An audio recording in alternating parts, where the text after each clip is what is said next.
Bom dia a todos, meu nome é James Rikashniewski, eu sou médico e advogado aqui na cidade de Cruz Alta, no Rio Grande do Sul, e dirijo o Grupo de Estudos Apométricos Dr. José Lacerda de Azevedo. Vamos apresentar hoje um tema relacionado à reencarnação, cujo título é Tosse Persistente, Etiologia em Vida Passada. É um paciente masculino de 37 anos de idade que iniciou um quadro de tosse e mal-estar geral há 5 dias. Ao exame físico apresentava ausculta pulmonar, roncos e subcrepitação bilateral, além de catarro pós-nasal. Ele foi medicado no dia 21 de nove de 2012 por via oral com azitromicina 500 mg por dia, Decongex Plus 2 vezes ao dia e Biofenax LR75 2 vezes ao dia. Ele evoluía bem, mas se queixava de muita tosse pela manhã, que piorava com a fala e a dificultava. Iniciou o uso de nebulização com soro fisiológico 4 vezes ao dia, mas não houve melhora da tosse. O médico que o atendia solicitou então exames radiológicos e os exames radiológicos, 5 dias após o início do tratamento, evidenciaram, além de um quadro de sinusopatia, que é uma sinusite, sinais de broncopneumonia à esquerda e uma imagem à direita, que mostrava uma espécie de consolidação. Na verdade, se relacionava com o peito escavado que o paciente apresentava. Nesse dia foi acrescentado o medicamento penicilina cristalina e procaína na dose de 400 mil unidades intramuscular 2 vezes por dia, de 12 em 12 horas. Aqui nós temos os seios da face, que estão mostrando uma sinusopatia etimoidal e uma sinusopatia maxilar. E temos também a radiografia de tórax, que está mostrando um sinal de broncopneumonia à esquerda e o peito escavado à direita. Decorridos 3 dias, em 29 de nove de 2012, o paciente queixou-se que iniciara um quadro de dispneia ao subir escadas da sua casa. Foi realizado um raio-x de tórax, que mostrou melhora do quadro pulmonar à esquerda, estando inalterada a imagem à direita, como era de se esperar, já que a imagem à direita era relacionada com o peito escavado que o paciente tinha. Aqui nós podemos ver, então, o raio-x de tórax bem melhor do que o anterior. O exame físico, na ocasião, mostrava uma ausculta pulmonar que evidenciava uma crepitação em base pulmonar esquerda, raros roncos e o surgimento de sibilos bilateral. Foi acrescentada a amoxicilina 875 mg de 12 em 12 horas e bamifilina 600 mg de 12 em 12 horas. Em cerca de 48 horas houve regressão do quadro de dispneia e ausência dos sibilos à ausculta pulmonar, mas o quadro de tosse, principalmente pela manhã, persistia. Em 1º de outubro de 2012 foi acrescentado um antitussígeno, que é a codeína, é um antitussígeno forte, então 4 vezes ao dia para ver se controlava os sintomas. Em 3 de outubro de 2012 a tosse continuava e o paciente foi submetido a uma tomografia de tórax, cujo resultado exposto abaixo não evidenciava a presença de qualquer patologia aguda. Aqui podemos ver, meus amigos, que a tomografia dele, nessas chapas, foi inteiramente normal, nada que justificasse o surgimento desses sintomas. Diante do quadro clínico apresentado, o paciente foi internado em 5 de 10 de 2012 para um pneumologista, pois além da tosse persistente se queixava de intensa sudorese. Ele então, no hospital, começou a usar uma medicação mais intensa, no sentido de resolver definitivamente o problema de tosse que o estava incomodando muito. Usou budesonida nasal spray, 64 microgramas 2 vezes ao dia, ceftriaxona 1 grama EV de 8 em 8 horas, azitromicina 7 ml via oral 1 vez ao dia, N-acetilcisteína envelope via oral 1 vez ao dia, prednisolona 60 mg via oral ao dia.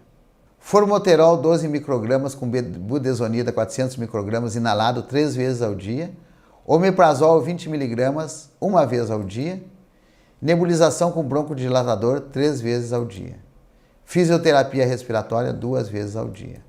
Apesar da medicação utilizada, o quadro clínico era resistente e o médico assistente informava para ele que não tinha previsão de alta. Um familiar dele entrou em contato conosco e solicitou um atendimento espiritual à distância. Na noite do dia 11 de 10 de 2012, foi submetido a um atendimento espiritual à distância no grupo de estudos apométricos Dr. José Lacerda de Azevedo.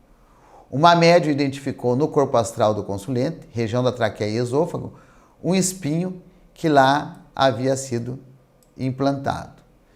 Nós utilizamos as técnicas desenvolvidas pelo Dr. José Lacerda de Azevedo e, projetando jatos de energia, foi retirado o espinho da parte astral do consulente.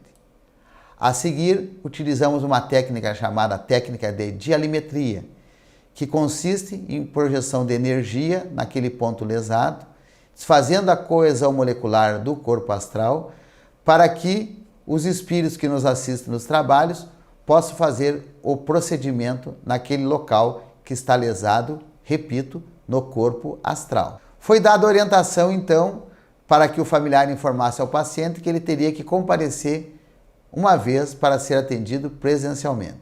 No dia posterior ao atendimento espiritual, ou seja, no dia 12 de outubro de 2012, o paciente teve alta do hospital.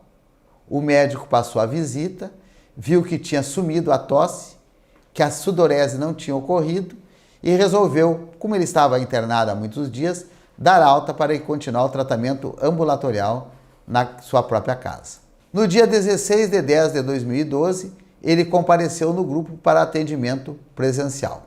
Relatou que a tosse havia diminuído, mas que ocorria em determinados momentos do dia. Constatado um ferimento na mesma região de onde fora retirado o espinho. Utilizamos novamente a técnica da dialimetria. As médiuns relataram, então, que os socorristas espirituais colocavam plasma vegetal na região do ferimento. O consulente foi orientado para comparecer mais uma vez para um último curativo. Em 18 de 10 de 2012, o consulente retornou para o atendimento. Questionado, revelou que a tosse sumira e que apenas sentia uma coceira na garganta.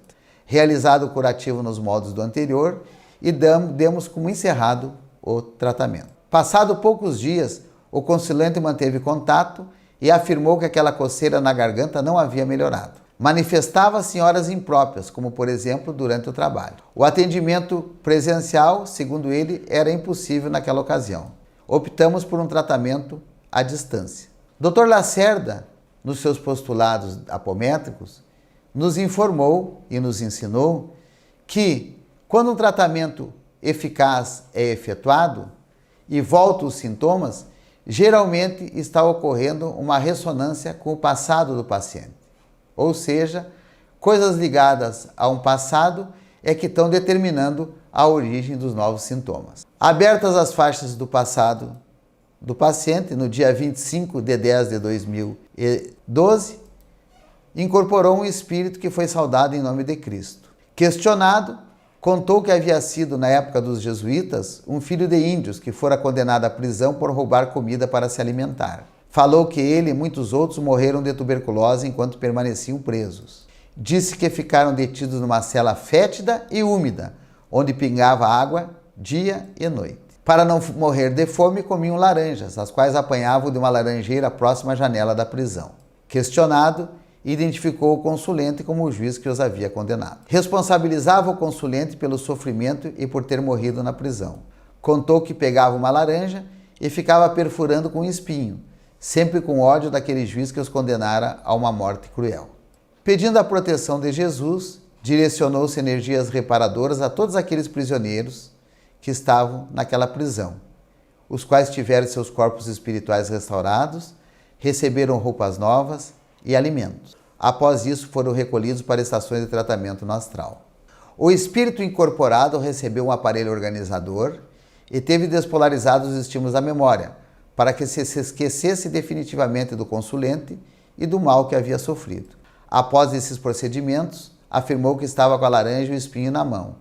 Concordou em se desfazer daqueles apetrechos, os quais foram inutilizados no astral. Instado pelos orientadores espirituais, diz que perdoava o consulente, porque depois que ele viu o que nos aconteceu, disse que não mais usaria a capa preta, referia-se à indumentária de magistrado. Pediu perdão a Jesus e foi levado a um local de tratamento no astral. Os sintomas regrediram muito. Relatava pouco acesso de tosse sem muita intensidade. Ocorriam raras vezes ao dia, mas o incomodava muito. Em 1º de novembro de 2012, realizamos um atendimento à distância. Usando as técnicas apométricas descritas pelo Dr. José Lacerda de Azevedo, incorporamos o próprio espírito do consulente, o seu corpo astral, numa das médiuns. Explicado ao espírito que ele estava entre amigos e o que seria feito, comandou-se a sua ida no passado, no exato momento em que ele presidia o julgamento. Contou que estava numa espécie de fórum ou prisão e que jamais conseguiu esquecer o olhar misto de desespero e ódio que um dos condenados lhe dirigiu ao ser pronunciada a sentença condenatória.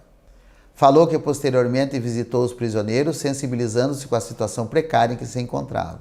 Algum tempo depois, ao tomar conhecimento da morte das esposas e filhos daqueles homens, jurou que jamais usaria a capa preta e o martelo.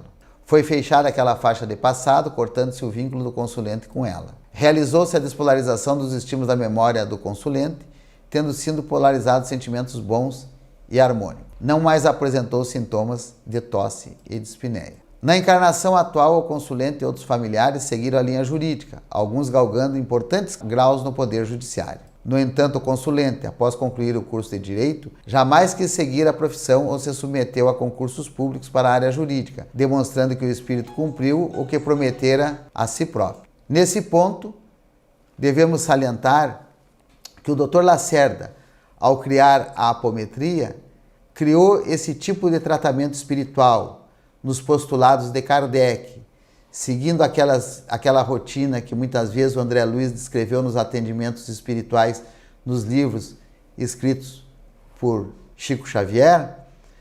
Dr. Lacerda quis que todos nós entendêssemos que quem precisava de ajuda mesmo eram os espíritos.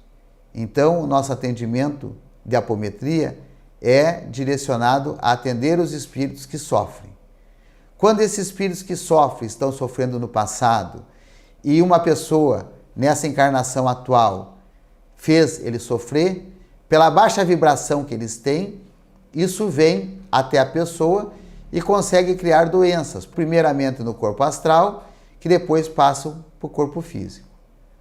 No caso específico, de tanto perfurar uma laranja com raiva pensando no juiz, foi formado um espinho na traqueia desse juiz, na traqueia astral, que com o tempo passou por parte física, provocando uma tosse que era difícil e persistente. Dificilmente seria curada se não houvesse o atendimento espiritual. Então isso prova que a reencarnação é um fato concreto e que as nossas dívidas do passado muitas vezes vão aparecer como doenças do presente de difícil diagnóstico e difícil terapêutico. Muito obrigado.